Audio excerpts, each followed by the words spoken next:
Hi everyone, and welcome in. I'm Sandy Lee. I'm the founder of Distilled Destinations and the creator of STR JumpStart. I am so glad you're here. I'm just going to give everyone a few minutes to get logged in. I see a few more clicking into the room now. If you could in the chat, just let me know your name and where you're from. I see people coming in from all over. I love that. One from Florida, one from New Jersey, one from Oregon. Oh, one from Canada. That's my favorite. Love it. I'm in Houston, Texas right now. So it's always really warm here. Okay, lots of people coming in. It's kind of slowing down. Let's go ahead and get started. Definitely want to be really cognizant of everyone's time and get started on time. This is only going to take probably a little more than 30 minutes. Again, so I'm Sandy Lee, founder of Distilled Destinations and the creator of STR JumpStart as well. And I'm so glad you're here and spending some time with me today. A quick note before we start, we will have some Q&A at the end and I would love to take your questions. So as you have your questions, please send them in the chat and I'll answer as many as I can before we get off the line. But if I don't get to your question, I'll be happy to send you a note after the webinar and I'll do my best to answer your question as quickly as I can. From time to time, you'll see me click my slide and I'll share my screen with you. So if there's a list or some data or some numbers to share, that's what you'll see. I'll share my screen with you so that you can get the more detail. That's just an FYI for housekeeping. I've got my laptop in front of me. So first, a little bit about me and why I might approach real estate investments very differently than some of the other folks that you might have heard on podcasts or seen in this industry. I spent more than 30 years in engineering and construction in the energy sector. I was actually a semester away from graduating when I went to work full-time for the company that I'd been interning with when they asked me to, and I stayed in that industry my entire career. 2 different firms, but over 27 years with the same engineering and construction firm. I worked my way up from the bottom into senior leadership, very proud of that, eventually serving as a senior vice president and later leading the private equity arm of that same company. That private equity experience gave me deep exposure into how investments really work. Financial modeling, risk, capital allocation, long-term returns, not in theory, but inside a real operating business. It was really fantastic training. I got to go train at Columbia, learn the technical side of financial modeling, and I really loved seeing that practical side of how investing would work in a business. It really made me start to think about my own investments very differently. But what I didn't do was start early in real estate. I bought my first short-term rental at age 50.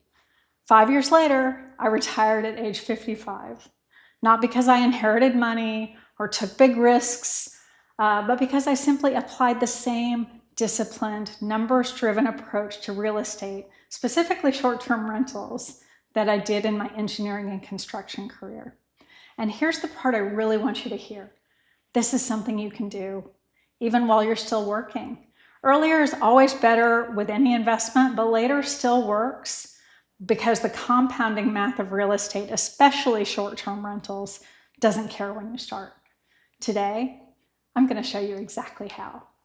In the next 30 minutes or so, we're going to walk through why short-term rentals work, whether you're starting at 30, 40, 50, 60, or beyond, how reallocating a portion of your investments by diversifying into real estate can accelerate your long-term wealth, how to use your short-term rental as a part-time vacation home for your family and friends without changing your investment income at all, what the numbers realistically look like over 10 years, how a short-term rental investment compares with a stock market investment, real examples from my own portfolio, what I did right, what I fixed, how my investments are doing right now, I'm going to really share with you guys. And then a realistic roadmap to get you started. Everything you'll hear today is grounded in my real properties and real numbers from around the United States. We're going to start with why short-term rentals are a powerful vehicle. If you're not familiar with them, let's talk about what they even are. Even if you're still working, if you start late, whatever your personal situation is, I really believe in short-term rentals. Real estate investing has been popular for a really long time, but short-term rentals have a few unique qualities that make them ideal for people who are getting serious about wealth building, even later in life. So short-term rentals produce returns on multiple levels at once. Real estate is powerful. You make money in real estate in so many different ways. Even in year one, you get rental income. That's because people are coming in and paying you money to stay in your home, often much more than a long-term rental. Principal pay down from the mortgage, again, that other people are paying for you. You get the market appreciation on your home as the price of the home is going up. That's money in your pocket over the long term.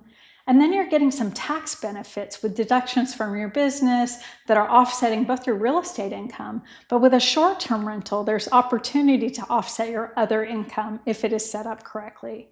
And then there's personal use if you want it. You're not relying on one single lever, which makes it much easier to perform really well with short-term rentals. Real estate, and specifically short-term rentals, are such a beautiful investment because of that exact thing. The benefits of this investment are so diverse that even on a year when there's a weakness in one part of the investment, the other parts are still there. I love that about real estate. The other thing I'm absolutely loving about real estate right now is that with so much uncertainty in the market, it's a great time to really diversify your portfolio. This is an asset that you could have a lot of personal control over. And that's just not something that you can say about most stocks. What stock do you get to control much of anything about? An asset like a piece of real estate, you get to control a lot about. Where you buy it, what type of home or condo it is, how you take care of it, how you run or have someone else run your short-term rentals. All of these things will have an influence on your returns, and that's great news. It's especially great news for someone like me who's a bit of a control freak. I like to control my outcome as much as possible, right? I like to want to know how my returns are going to be. And then another thing about short-term rentals is you don't need 20 years for this to work. This is really where short-term rentals shine. A well-run short-term rental can outperform the stock market within 12 to 24 months, not decades. If you've ever looked at your 401k or brokerage account and thought, hey, this is great, but what if something happens in the market? Real estate has always been a game changer, and short-term rentals are one of the most profitable types of real estate. They can change the curve dramatically, even if your starting line is later. I'm going to show you how the build-up to my properties returned 15% a year within 2 years and are projected to return more than 30% a year within year 10. I'm blown away by that every time I look at it. This is why I got in so quickly. Once I bought one, I bought 4 within 2 years after that. You can combine your investment with lifestyle is another thing about short-term rentals that most people don't know. If you buy in a location that your family loves, you get an appreciating asset and a place for family vacations and tax-advantaged personal use. You can still use them up to 2 weeks and still get the tax advantages. And a home that creates memories, legacy for your family. It's just such a great vehicle. You're not choosing between a vacation home and investment. You're building both. If I seem animated and excited, well, I am. I am. I've made a life out of this, and I just really want to share it with others. It's become a big part of what I really want to do with the rest of my life is share this with others. So this is a lifestyle benefit. It's a vacation home that also pays you, and it's become what my family and I really do. This is one of the most underrated parts of STR investing, in my opinion. Not only can your short-term rental produce income, but it can also become the backdrop of your family's best memories. So I'd like to share just a little bit from my own life. Because if you're anything like me, you're saying, hey, Sandy, get to the numbers. That's what I care about. But I do want to tell you just a little bit about my portfolio for a few reasons. One is to show you that I retired on 4 properties. You might think it takes 10, 20, 30 properties to make this happen, but no. With the right portfolio, you can do this with whatever number works for you. And that's based on a lot of different factors, right? That's based on how much retirement income you want, how much you might have to invest. It's based on a lot of different things. For me, the number was only 4. I only needed 4 retirement properties to make this happen. The other's to show you that none of my properties are in the same state, and none of them are anywhere close to my home. It's not as hard as you would think to manage a short-term rental from afar, and I can show you exactly how to do that in just a few hours a week. I spend most of my time traveling for fun, and I spend just a few hours a week from wherever I am managing my properties. I'm home based in Texas, and it was a real advantage to me not to buy most of my investment homes in Texas because the property taxes are so high here. So I wanted to get the heck out of Texas. So the first home I bought as an investment is in Steamboat Springs, Colorado. We call it Whiskey Ridge. There's a whiskey theme in all of my properties. So Steamboat was our first property, and it's been the best performer. I wish I'd bought it 10 years earlier, but I didn't. I bought it post-COVID, but even with only a few years in and a higher than I'd like interest rate, I'm still thrilled with how that property is doing. Our extended family spent our last Thanksgiving there. We were able to enjoy some family time together. We walked to the slopes and skied, and those memories will last forever. Our second property is Whiskey Sands. It's in Orange Beach, Alabama. When I went looking for a beach property, we chose Orange Beach for the profits, but we fell in love for the area. I really hadn't spent much time there before I bought this home.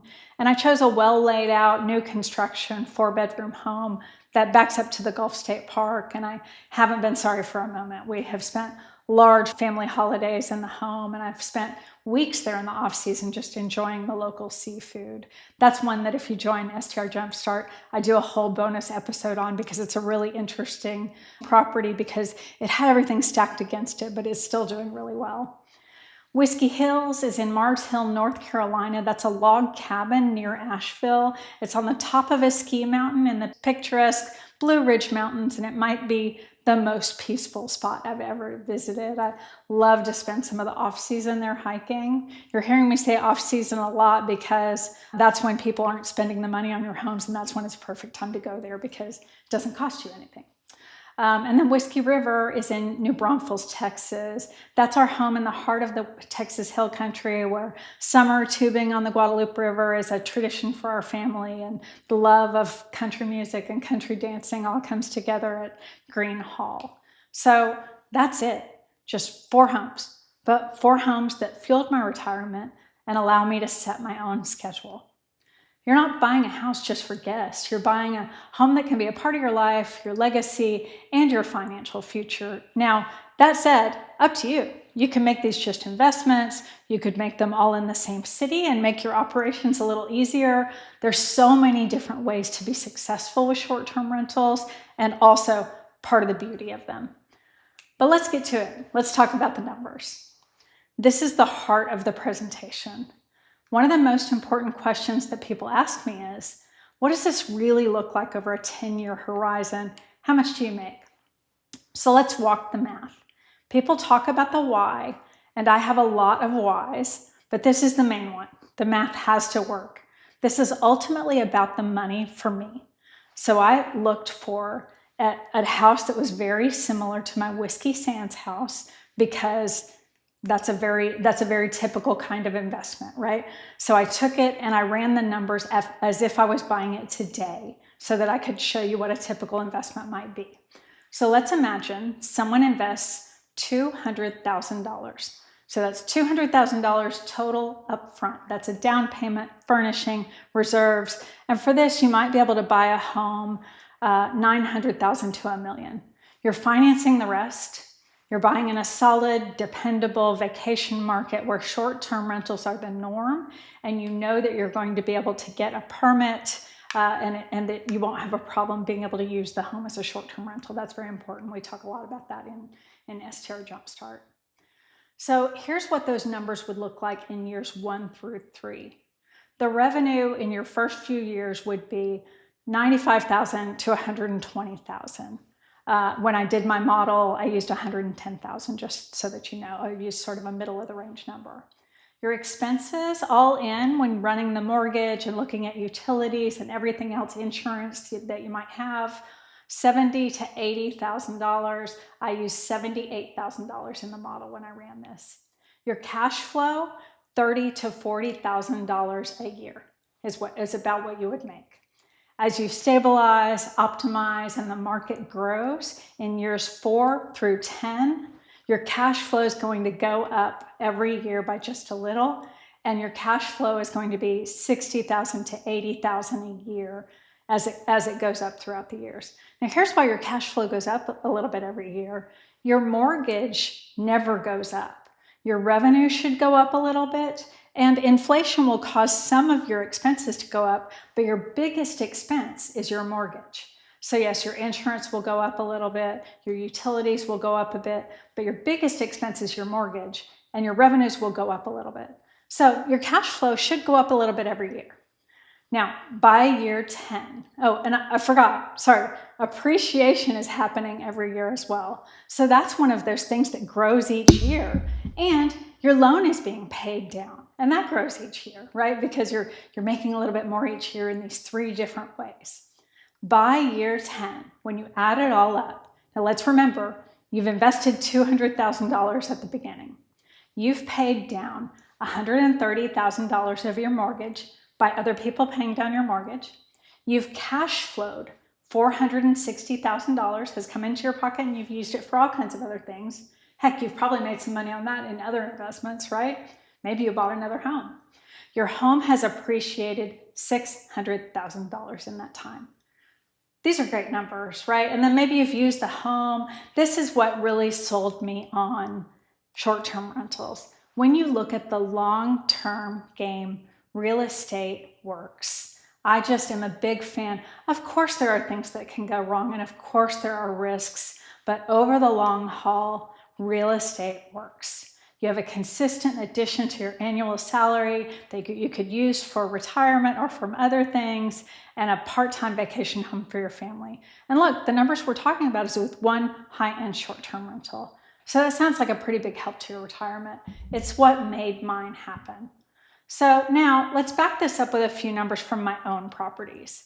I'll show you how I calculate annualized rate of return to compare to the stock market, and then exactly how mine are performing right now.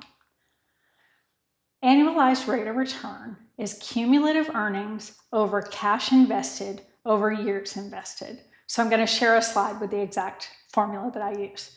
So this is a great way to compare real estate investments to a stock investment, a mutual fund, a savings account, or any other investment. I think it's really important to have a clear formula to be able to do this so that you know that your money is working for you every year. Because honestly, you should always be reassessing your investments at all times, right? I have 4 properties, and I'm always thinking, should I be selling this one, or should I be buying a different one? So far, I'm sticking with the 4 that I have, and I'm planning to keep them for the long term. Currently, my lowest performer on annualized rate of return is returning in the low teens. My highest performer is returning an annual return of Gulp, a staggering 34.88% annualized rate of return. Now, I'm amazed by that. I'm thrilled by that. That is in a market where it has been appreciating higher than normal. That's a ski market, and it's exciting. My average is in the high teens, and in 10 years, I project, based on average market trends, for my annualized rate of return to be higher than 30% across all of my properties. And that's why I'm sticking with all of them right now. So that feels amazing to me. It's the power of real estate. I've had so much fun putting the portfolio together, using it. Honestly, operating it is really fun for me. I love giving people vacations, and sharing it with others is just a big part of what gives me joy. Now, it doesn't just come automatically. My revenues are high because I'm an Airbnb superhost. My properties are all guest favorites in the top 5 to 10% of all Airbnb properties. I'm also a VRBO Premier host, and I have my own direct booking website. I use booking.com as well, and all of that makes my revenue higher than my competitors. Now, all of that is easier than you might think with the right automation in place. I only spend about 5 hours a week running my 4 properties, but the tools these days do make it easier. When I started in this business, I listened to podcasts for 2 years before I bought my first property. I read books, I watched YouTube, I searched and searched, and I wanted a course that would give me a step-by-step roadmap and tell me the exact how to select the right market, to find a property, to run the numbers, to close on my first deal and make sure it was a good one, to use the right software and tools, to set up that property, to operate it day to day, to even know what I was supposed to be doing. And I couldn't find what I wanted. So I built it. I used that engineer operations mindset and I built it step by step because I just couldn't find it. So this is where STR JumpStart comes in. This webinar gave you the big picture why I'm so excited about it and why I love to do it. But STR JumpStart will show you the how. If you want the full blueprint, the model I built, the frameworks, the workflows, the full tech stack, the software that helps you run the short-term rental with AI, which is out there, it's amazing, the operations, the financial analysis tools, the scripts, the templates, everything I teach inside STR JumpStart will show you all of that, and it's not that hard. My step-by-step masterclass is only about 5 hours. It's designed for people who want clarity, structure, people who want it to be easy for them, people who want real numbers, not hype. This is not a get-rich-quick scheme. As you saw, I'm talking 10-year numbers. I'm not talking 6-month numbers. I think fix and flip is really hard, or it would be for me, but 10-year numbers sound doable for me. It's easier than you think when you have the right tools. It's the exact course I wish I had when I started. Within STR JumpStart, you'll get 50 plus video lessons that you'll have access to forever. I'm going to show you the outline here. It's about 5 hours of learning, but you won't have to take it all in at once. You can watch it a little at a time. The lessons are all roughly 6 to 10 minutes.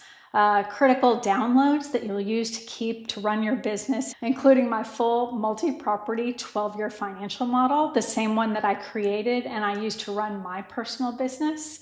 Now that, it sounds big, but it only takes about 10 to 15 minutes to input a property the first time. And then every month it'll just take a few minutes to put your numbers in. Each year it'll give you great graphics of year on year numbers, month on month numbers, and it'll just give you great graphics of how you're actually performing. I love it. You'll get an STR research toolkit when you're looking for your properties, some goal setting worksheets before you're even getting started. It's really important to get an idea of what you're really looking for, right? Your STR inventory tracker, that's how do you set up an STR? What are my favorite things that I use as go-tos? Guest messaging templates, these are things that you can just plug right into your software and have it start automating for you. And then an operations and organization toolkit that'll help you get started from day one. I hear this all the time in the industry. I wish I'd started 10 years earlier. Same. But here's the truth. I started at 50 and I retired at 55.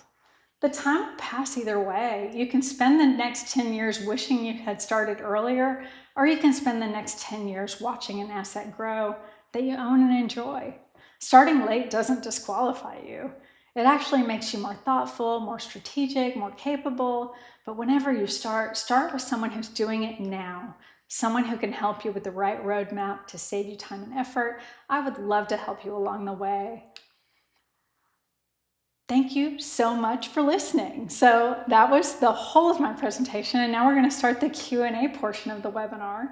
And I'm going to start something special here. I'm going to start a 15-minute clock starting right now, and that'll probably end after we're actually off the air, for you to have a special offer. If you sign up for STR JumpStart, and you should see a button on your screen, in the next 15 minutes, you'll save 20% on the full STR JumpStart course with lifetime access, plus all the downloads, including the financial model profit planner with complete instructions and even a sample. So again, I'd love to have you in the course, but let's answer a few of your questions with a few minutes that we have left.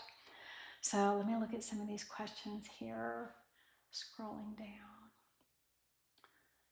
Oh, let's see. Okay, this is a great one from Jim. Jim's from New Jersey. He was one of the first ones that got on.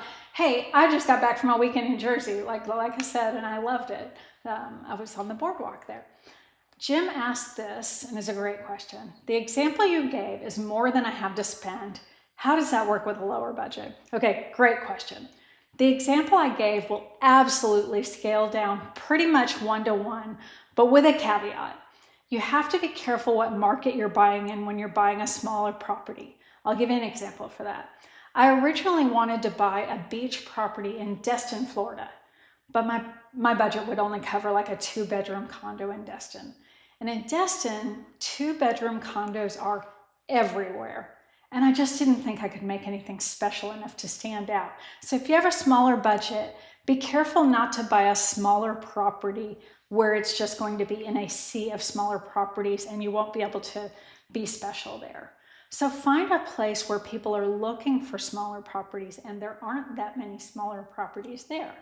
And there are those markets. Think places that couples would vacation, where small homes and condos will be needed. I think of places like, where they might go to a football game or, maybe a mountain getaway. But absolutely, yes, the magic still works on smaller scales. It just might be a different market for you.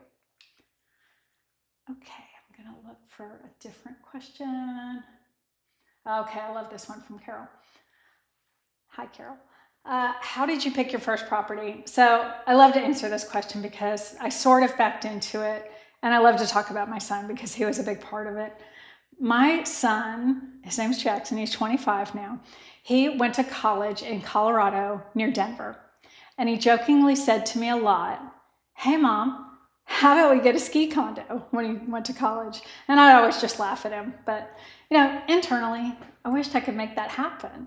We had always gone to Steamboat since he was a little kid. It was kind of he and I's thing. We loved it there. We went most years, as often as we could afford to, right? But so when he was a freshman, I started listening to podcasts like Bigger Pockets. I even looked in Houston at some like rental properties to see if I could afford some different ways to invest. And I just didn't love any of those kinds of investing. By the time he was a junior, I got brave enough to take a big leap with a big mortgage, and I bought a condo in Steamboat. And I was amazed by what the financials were. It didn't just pay for itself. It really went a long way toward my retirement. So I went and bought 3 more properties very quickly, and I was hooked. So it all started with my son being very kitschy and saying, "Hey, how about we get a ski condo?" And I was like, "We're not those people," but we became those people sort of accidentally. So we're still not those people, but somehow we are. Okay, I think I have time for one last question. Oh, another really good one. This one's funny. This is from Martin. And it's funny because it's not so much of a question, it's just kind of a statement, but I still want to address it. This seems like so much detail to deal with to run a short-term rental. And yes, it can be a lot of detail, and I kind of touched on this a little bit, but not a lot. One thing many people don't know is that the software has come so far in the last 20 years that it's gotten way easier to run a property or a short-term rental than it used to be. With the right tech stack, that's software package in place, you can do on one property for not too much money at all. You can automate most of your messaging, most of your pricing, and that's dynamic pricing to where it changes it to what it needs to be to make the most money. You can sync your calendar so that your guests get their messages automatically. Your locks will automatically program codes for the guests. Honestly, it's amazing how far the technology has come. I have a great friend who ran some short-term rentals about 30 years ago, and we swap stories about it all the time. And she's so jealous of the automation and AI available to us today because she was on the phone all the time, right? It sure makes things easier. So in STR JumpStart, I'll give you the exact setup I'm using, and I'll tell you how to set it all up. So I really appreciate that question. And again, I just want to say thank you so much for spending your time with us today. I have so enjoyed getting to talk about something that I love so much and getting to spend all of this time with all of you. Just would love to see you in the STR JumpStart Masterclass. There's also an option on strjumpstart.com for consulting or just to buy the profit planner if you just want the financial model. But I think you'd love the Masterclass if you want to take the time to take it, and it includes the financial model as well. Thanks so much, and I hope to see you soon.